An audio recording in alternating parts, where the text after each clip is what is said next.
Jai Hind, dear students. So today we will discuss chapter number 7, which I have taken from your course book. The name of the chapter is The Will. It's a finding about the solutions. So this chapter based on to find something solutions. So what will the learning objective? The learning objective of this chapter, we will read in this chapter about the story of divisions of camel among three brothers and their mother.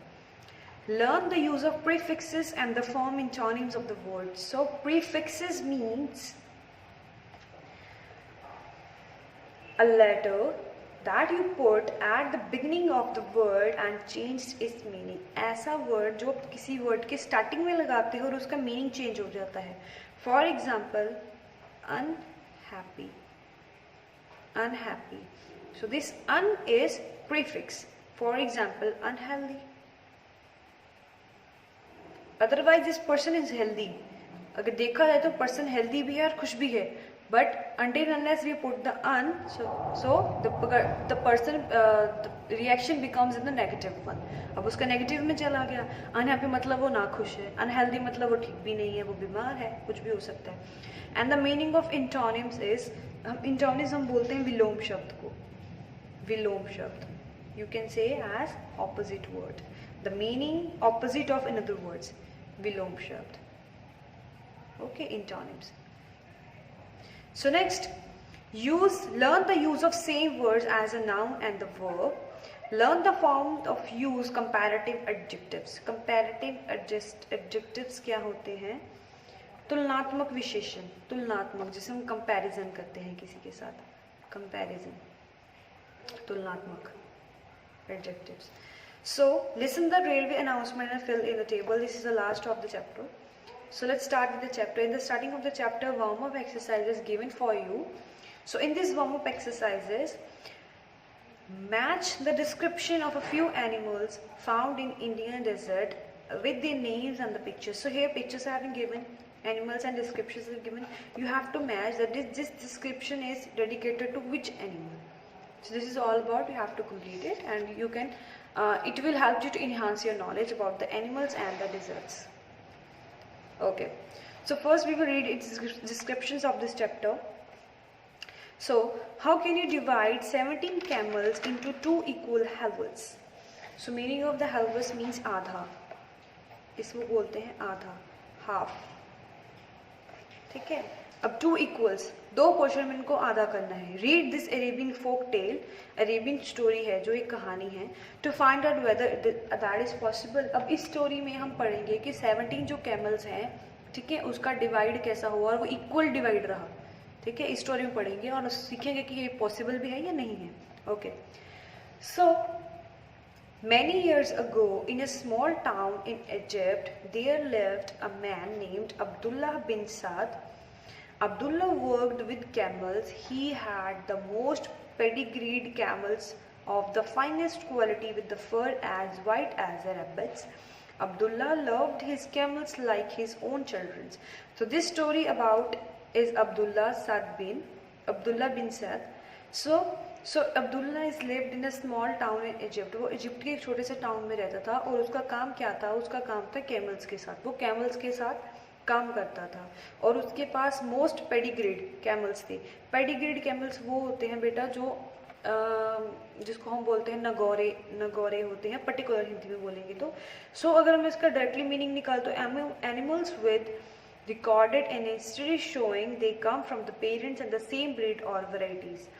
जो ancestors होते हैं, जो हमारे पूर्वज, जैसे जिनको बोलते हैं हमारे एनेस्टस हैं, जो पूर्वजों की बात करें तो वो ऐसे एनिमल्स की ब्रीड उसके पास थी जो बहुत ही अच्छे क्वालिटी के एनिमल्स कहलाए जाते थे.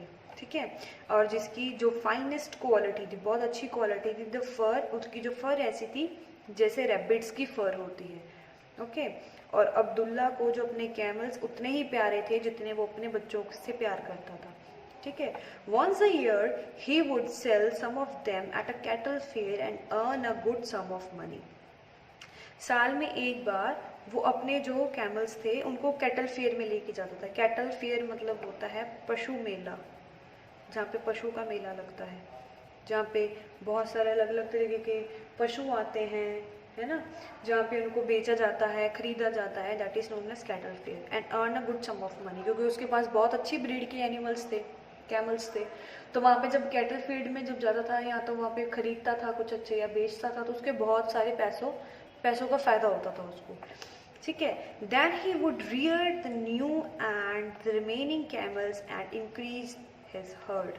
हर्ड मतलब होता है झुंड, जो पशुओं का समूह होता है ना, ठीक है, उसको हम बोलते हैं, हम यहाँ पे समूह भी लिख सकते हैं, समूह, जहाँ पे group of animals you can say, जहाँ पे पशु एक ग्रुप में रहते हैं, समूह में रहते हैं, ठीक है, झुंड में रहते हैं, ठीक है। और वो क्या कहता था, जब वो अपने कुछ नए कैमल्स बेचता था या खरीदा तो उनको बहुत अच्छे से, उनकी ब्रीड का बहुत अच्छे से ख्याल रखता था।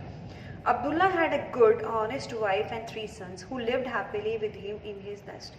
अब्दुल्ला के 3 लड़के थे और उसकी वाइफ थी, जो एक हट में, मतलब एक छोटे से घर में बहुत अच्छे से वो खुशी खुशी रहते थे। The camel enclosure was right outside the हट। कैमल इनक्लोजर मतलब होता है बेटा दीवार, ठीक है। हम बोलते हैं ना फेंसेस हैं वहाँ पे, फेंसेस मतलब 4 दीवारी करते हैं ना, घर के आसपास अपने 4 दीवारी करते हैं, so that the animal should not cross it. हमारे घर की सिक्योरिटी रहती है ताकि हमारे घर के आर पार कोई ना घूमे। अगर वैसे ही इनक्लोजेस की बात करें, an area that is closed of with the fences, एक ऐसे एरिया को जिसे चारों तरफ से घेर देना बंद करता है, ताकि कोई अनवांटेड पर्सन, अनवांटेड एनिमल्स हमारे घर के अंदर ना पाए, ठीक है। और it was a sight to see his handsome camels chewing their curd under the leafy dates tree and enclosure. अब उसके हट के पास ही एक पत्तेदार खजूर का पेड़ था, लीफी डेट ट्री। डेट आपको पता है खजूर को बोलते हैं, ठीक है। लीफी मतलब पत्तेदार, ट्री मतलब पेड़, ठीक है। Enclosure I have already told you, ठीक है। तो पत्तेदार खजूर के पेड़ के आसपास जो उसके कैमल्स थे वो they are chewing their curd. Chewing मतलब होता है चबाना, कर्ड मतलब होता है वो एनिमल्स में होता है बेटा, जो एनिमल्स अपना कुछ खाना खा लेते हैं उसको पेट में ले जाते हैं, आफ्टर चूइंग दैट फूड उसको वापस अपने मुंह में लेके आके वापस खाना शुरू कर, that is known as curd. This one, this curd, okay. So as this time passed, Abdullah and his wife grew weak and old. जैसे जैसे समय बीतने लग गया, अब्दुल्ला और उसकी बीवी बूढ़े होने लग गए। वो अभी जैसे उनकी एज बढ़ रही है, definitely they will grow old. One night over dinner, एक रात डिनर के बाद, Abdullah bin Syed said to his 3 सन, खाना खाने के बाद अब्दुल्ला ने अपने 3 बच्चों को बोला, माई बॉयज, मेरे बेटो, I am getting old now and my body is getting weaker every day. और अपने 3 बेटों को बुला के ये कहता है कि बेटा मैं बहुत बूढ़ा हो रहा हूँ और मेरी बॉडी अब आगे से ज़्यादा पहले की जैसे इतनी मजबूत नहीं रहेगी, वो दिन पर दिन बूढ़ी हो रही है, कमज़ोर हो रही है। I am sick so often, मैं बहुत आमतौर पर मैं बीमार भी रहता हूँ। I feel my and is near, और उसने अपने बेटों को ये बोला कि मुझे लगता है मैं बीमार भी रहता हूँ, मेरी बॉडी में इतनी हिम्मत नहीं रहेगी, तो मुझे लगता है कि मेरा एंड बहुत पास में है, मतलब कि मैं मरने वाला हूँ अभी। When I am gone, look after your mother and please don't fight amongst yourself. उसने बोला कि जब मैं मर जाऊँ तो प्लीज़ अपनी मदर का ख्याल रखना और आपस में 3 भाई कभी मत लड़ना। I don't have much, मेरे पास बहुत ज़्यादा नहीं है, but I have written a will, पर मैंने एक will लिखी है। will मतलब होता है वसीयत। वसीयत एक लीगल डॉक्यूमेंट होता है जिसमें आपकी प्रॉपर्टी का पूरा हक लिखा गया होता है कि आपके मरने के बाद ये प्रॉपर्टी किसको जाएगी, या आपकी ज़मीन में से, आपके घर में से जो भी आपके पास चीज़ें हैं जो आपने पूरी लाइफ में कमाई हैं, वो उसमें से कितना हिस्सा किसको जाएगा और वो किसके हैंड ओवर में जाएगी, मतलब आपके बाद उसका कौन इनिशिएटिव कौन रहेगा। Okay, which you can find in the pot of the granary. तो उसने क्या बोला कि तुम एक पॉट मतलब एक मटके में मिल जाएगी ऑफ ग्रेनरी। ग्रेनरी मतलब होता है जहाँ पे हम अनाज वगैरह रखते हैं ना, अ बिल्डिंग फॉर स्टोरिंग ग्रेन्स, ठीक है, जहाँ पे हम ग्रेन्स वगैरह को स्टोर करके रखते हैं। वन मॉर्निंग सून आफ्टर, एक सुबह के बाद, Abdullah was found lifeless in his bed by his wife and son. एक दिन क्या हुआ, सुबह के बाद जब उसकी वाइफ और उसके बच्चे देखते हैं तो उनको पता चलता है कि उनके फादर लाइफलेस हो चुके हैं। लाइफलेस मतलब उनकी डेथ हो चुकी है। 3 days आफ्टर अब्दुल्लाज डेथ, अब 3 दिन, अब्दुल्ला की डेथ के 3 दिन बाद, his family thought of his will, उसकी फैमिली को क्या ख्याल आया कि हमारे जो फादर थे, अब्दुल्ला थे, उन्होंने एक विल लिखी थी, एक वसीयत लिखी थी. His son searched every pot in the granary and finally found a paper wrapped in camel skin. तो उन्होंने सब जगह मटका ढूंढना शुरू किया, ग्रेनरी जहाँ पे ग्रेन्स वगैरह स्टोर करते हैं, तो सब जगह वो मटका ढूंढना शुरू किया कि कहाँ पे वो मटका है जिसमें हमारे फादर ने हमारे लिए विल छोड़ी हुई है. और एट द एंड उनको विल कहाँ से मिली? वो कैमल के स्किन के साथ, मतलब कैमल के साथ उन्होंने बांध दी थी विल अपनी. ऑन ओपनिंग द सील, जैसे उन्होंने उसको ओपन किया, उसकी सील ओपन की, they found that it was not a will but a directively was which was addressed to them. तो जैसे ही उसने वो सील को ओपन किया तो उन्हें क्या पता चल रहा है कि ये कोई विल नहीं है, ये कोई वसीयत नहीं है, it is just a directive. Directive मतलब होता है बेटा इंस्ट्रक्शंस, आदेश. जब हम कोई आदेश देते हैं या कोई इंस्ट्रक्शंस देते हैं ना, ऑर्डर्स यू कैन से, तो उसमें एक इंस्ट्रक्शंस दे रखे थे, उसमें आदेश दे रखे थे उनको कि आगे करना क्या है, ओके, या उसको वो ग्रेनरी को कैसे फाइंड आउट करना है. My children, I ask that the 3 of you look after your mother. अब उस ग्रेनरी, अब जो उस ग्रेनरी में उनको जो पेपर मिला था, तो उस पेपर में क्या लिखा हुआ था? माई चिल्ड्रन, मेरे बच्चों, मैं तुम्हें कहता हूँ कि तुम तीनों मिलकर अपनी मदर का ख्याल रखोगे. Tell her about your decision. If you travel anywhere, अगर तुम कुछ भी डिसीजन लेते हो तो उसके सबसे पहले आपकी मदर को पता होना चाहिए. अगर आप कहीं पे घूमने जाते हो, कहीं बाहर जाते हो, तो वो आपकी मदर को पता होना चाहिए. बिफोर लिविंग, और आपको ऐसा नहीं कि आप चले गए और मैं फिर बताया, जाने से पहले आपकी मदर को पता होना चाहिए that you are going where, कि आप कहाँ पे जा रहे हो. Ahmad, you are the eldest, Ahmad उसके सबसे बड़े बेटे का नाम था. So you will have a most responsibility. तो उसने बोला कि जैसे तुम घर में बड़े हो, मेरे तीनों बेटों में से तुम बड़े हो, एल्डेस्ट हो, तो तुम्हारे पास बहुत ज़्यादा रिस्पॉन्सिबिलिटीज़ आएंगी. रिस्पॉन्सिबिलिटीज़ होते हैं मॉरल ड्यूटीज़, मॉरल ड्यूटीज़ जो हमें करनी होती हैं, ठीक है. You must take care of your youngest brother. तो उसने क्या बोला? अहमद को क्या इंस्ट्रक्शंस थी कि तुम घर के बड़े हो, तुम्हारे पास ज़्यादा जिम्मेदारी है और तुम्हें अपने दोनों छोटे भाइयों का भी ख्याल रखना है. मोहम्मद एंड मुकरम, उसके अहमद के छोटे दोनों भाइयों का नाम था. Ahmed as the eldest, Ahmed जैसे कि तुम बड़े हो, you must be at the present for any wedding, death और any other event in the house. जैसे कि तुम अहमद घर में बड़े हो, तो तुम्हें चाहे कोई शादी त्योहार हो, चाहे किसी की डेथ हो, तो तुम्हें जो हमारे रिवाज होते हैं, घर के जो फंक्शन हो, तुम्हें उसमें प्रेजेंट होना ज़रूरी है.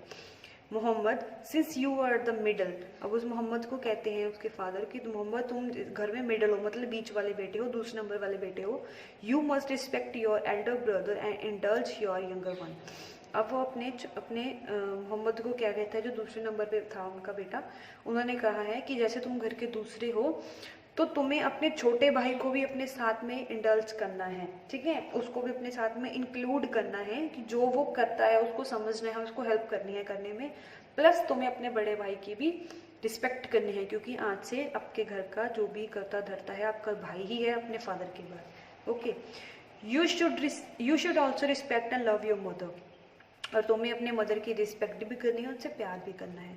Mukarram, you are the youngest and the closest to your mother, so you must ensure that every need of your mother fulfilled either by you और बाय योर ब्रदर. अब वो मुकरम को क्या कहता है कि तुम जैसे घर में सबसे छोटे हो, तुम अपनी मदर के बहुत क्लोज हो, तुम मदर के बहुत करीब हो, तो तुम्हें ये इंश्योर करना है. इंश्योर मतलब होता है पक्का करना, कंफर्म करना, ठीक है. तो उसने ये कहा कि तुम्हें ये इंश्योर करना है कि तुम्हारी मदर की जो भी ज़रूरत है वो फुलफिल्ड हो, पूरी हो, जो उनकी नीड्स हैं, या तो तुम करो उनको पूरी, या तुम्हारे बड़े भाई करो उसको पूरा करें.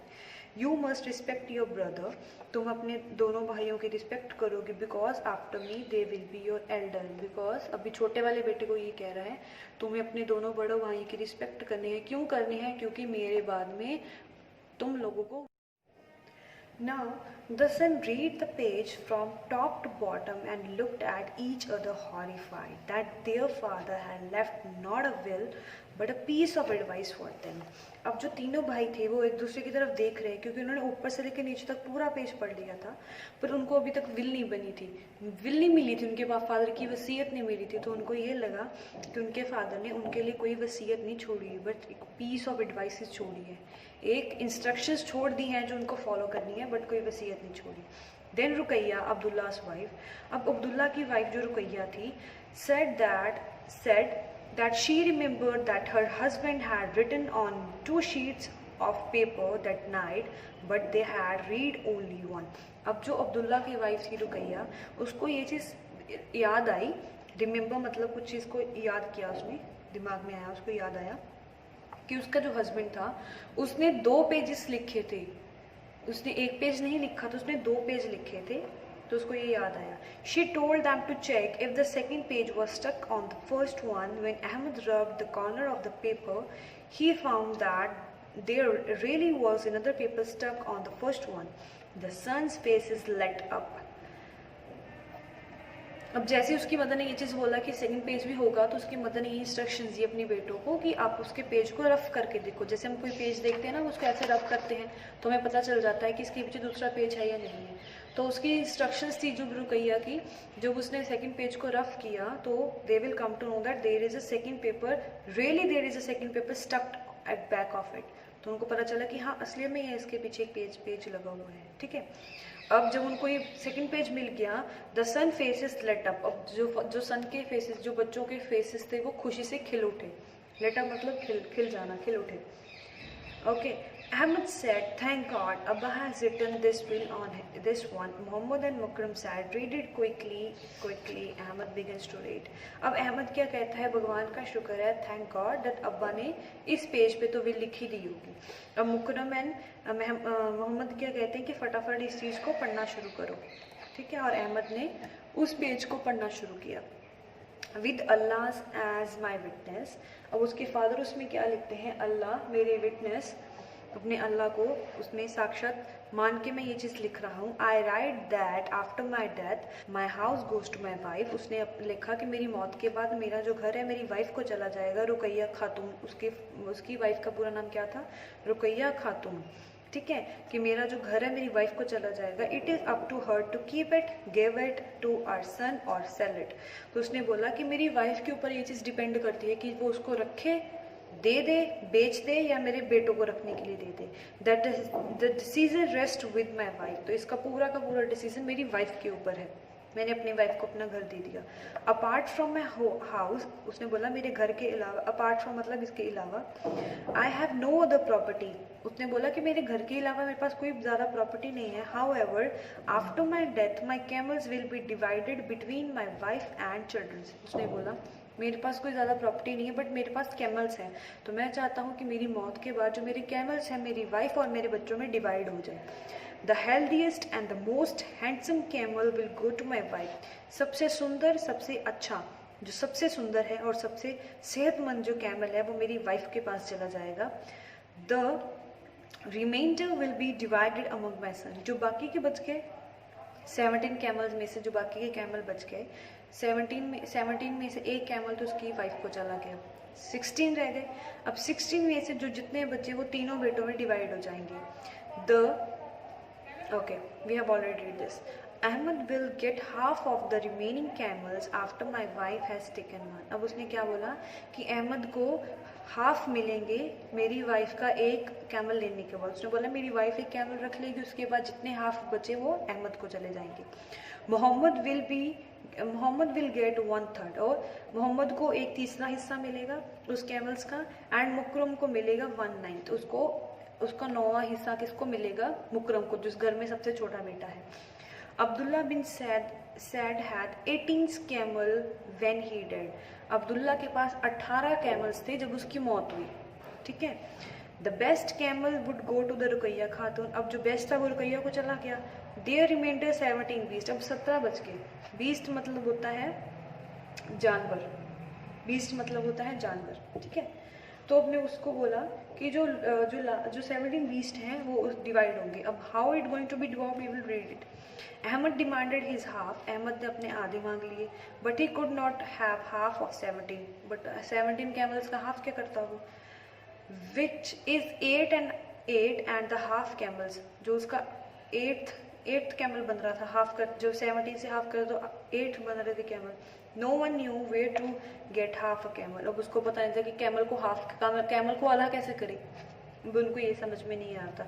सिमिलरली ऐसे ही when Mohammed asked for 1/9 and Mukarram for Mohammed asked for 1/3 and Mukarram for 1/9, जैसे ही मोहम्मद ने 1/3 मांगा, अपना तीसरा हिस्सा मांगा, और मुकरम ने अपना 9वां हिस्सा मांगा, it proved impossible to divide the camels. अब वो कैमल्स हैं, कोई चीज़ नहीं है जिसको हमने बीच में. And the 3 brothers began quarreling, each wanted 10 the entire shares of the animals. अब जो तीनों भाई थे उन्होंने आपस में लड़ना शुरू कर दिया. क्वेरलिंग मतलब होता है झगड़ा करना, लड़ना. तीनों भाई ने आपस में लड़ना शुरू कर दिया, बिकॉज तीनों को पूरा का पूरा हिस्सा चाहिए था. कोई भी लेग डाउन करने के लिए राजी नहीं था कि कहाँ कोई अपना एक हिस्सा छोड़ दे या कोई कैसे कर ले, मैनेज कर ले. ऐसा करने के लिए कोई भी रेडी नहीं था, सभी को अपना कंप्लीट हिस्सा चाहिए. तो इसलिए तीनों आपस में लड़ने लगे. Their mother exclaimed that their father was hardly buried and they were already enemies with each other. तो वो उसकी मदर जो चुपचाप सैड हो गई, वो सोचने लगी कि इनके फादर को अभी मरे हुए कुछ ही दिन हुए हैं और मेरे तीनों के तीनों बेटों अभी ऑलरेडी ही अपने एक दूसरे के एनिमीज बन गए हैं.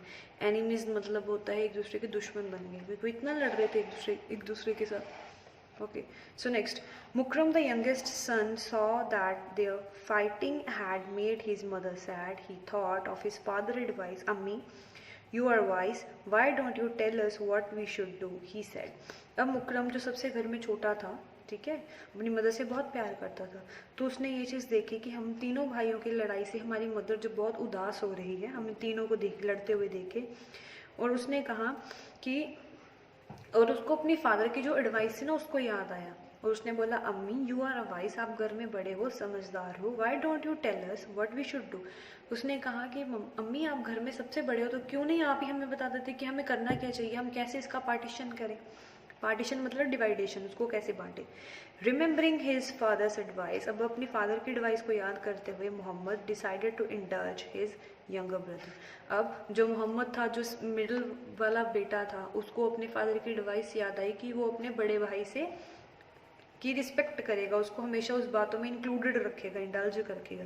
येस अम्मी व्हाट डू यू सजेस्ट. अब मोहम्मद भी कहता है अपनी मदर को कि हाँ अम्मी, मुझे भी दिमाग में आ गया फादर की एडवाइस, अब आप बताओ कि आप क्या हमें सजेस्ट करती हो, हमें क्या रीज़न बताते हो इस चीज़ का. अहमद टू, अब अहमद को भी ये चीज़ रियलाइज़ हो गई. Realize that his father would want him to respect his mother wish first. अब अहमद को भी ये याद आ गई कि हमारे फादर यही चाहते थे कि हम भी अपनी मदर की विश को ही सबसे टॉप पे रखें, सबसे ज़्यादा माने. टेल अस अम्मी what is your wish, he asked. अब वो सभी अपनी तीनों बेटे अपनी मदर से पूछ रहे कि हाँ अम्मी आप हमें बताएं कि हमें क्या करना चाहिए. The mother thought for some time, उसकी मदर ने कुछ टाइम के लिए सोचा. Then she said let me add my camel to your camel. अब उसकी मदर ने ये बोला कि सोचने के बाद उसने ये बोला कि मेरे पास जो कैमल आएगा उसको भी पहले मैं तुम्हारे वाले कैमल्स में ही ऐड कर देती हूँ. So how many camels do you have now. तो उसने बोला कि अब तुम्हारे पास कितने कैमल्स हैं. 18 सेट द बॉयज. अब बॉयज़ ने क्या बोला, 3 लड़कों ने क्या बोला, अब हमारे पास 18 हो गए आपका एक ऐड करने के बाद. अम्मी सेड एब्सोल्युटली करेक्ट, हाँ बिल्कुल सही. Ahmad you are the eldest and according to the will you are given half of the camel. अब उसकी अम्मी क्या कहती हैं कि अहमद तुम घर में सबसे बड़े हो और विल के अकॉर्डिंग तुम्हें इसका आधा हिस्सा चला जाएगा. You get 9 of them. अब अहमद को कितने चलेंगे, 9 कैमल चलेंगे. Mohammad according to the will you get 1/3 of the camel. अब मोहम्मद को कितने कैमल्स जाएंगे, 1/3 जाएंगे, ठीक है. अब अहमद को चले गए, अहमद को हाफ जाने थे, अहमद को हाफ गए, ठीक है. नेक्स्ट वाले को 1/3 जाने थे एंड अप टू नेक्स्ट वाले को 1/9 जाने थे, मतलब 9वां हिस्सा जाना था, ठीक है. 1/3 ऑफ 18 इज 6. अब इसको तो आधा चले गए, ठीक है. उसको कितने गए थे, अहमद को कितने कैमल्स गए थे, अहमद को गए थे 8, ओके, एंड मोहम्मद को कितने गए 6, अब लास्ट में कितने बच गए 2, अभी 2 इसको जाएंगे किसको, लास्ट ब्रदर को, ठीक है। 1/9 ऑफ 18th इज 2 कैमल्स, अब 9वां हिस्सा कैमल्स का, 18 कैमल का 9वां हिस्सा कितना बन रहा था, 2 कैमल्स बन रहे थे। अम्मी said that the matter was now settled, अम्मी ने क्या बोला, अब पूरे का पूरा मैटर सॉल्व हो गया। अहमद सेड येस अम्मी आई गेट 9, अहमद को 9 मिले थे बेटा, ठीक है, अहमद के पास 9 चले गए, मोहम्मद के पास 6 चले गए एंड मुकरम के पास 2 चले गए, ठीक है। माई गॉड, अब उसने बोला मेरे Allah, together these come to 17 camel, तो उसने क्या बोला, अगर हम इसको पूरा इकट्ठे करके रखेंगे तो ये कितने कैमल्स बनेंगे हमारे, 17 कैमल्स बनेंगे। And so your okay, so your camels will stay with you, तो उन्होंने क्या बोला, तो आपके कैमल्स आपके पास ही रहेंगे, कहीं बाहर नहीं जाएंगे। अम्मी स्माइल्ड शी सेड, और अम्मी हंसते हंसते कह रही हैं, your father was just an honest man, तो उसने क्या बोला कि हाँ, जो तुम्हारे जो फादर थे वो बहुत ही ज़्यादा ऑनेस्ट थे, बहुत ही ज़्यादा ईमानदार थे, ठीक है। I hope you must have understood about the story about the 17th camel dividation, 17 camels का कैसे डिवाइड हुआ। I hope you must have understood this story. If you have any doubts or any queries, you can ask me. Thank you. Have a nice day.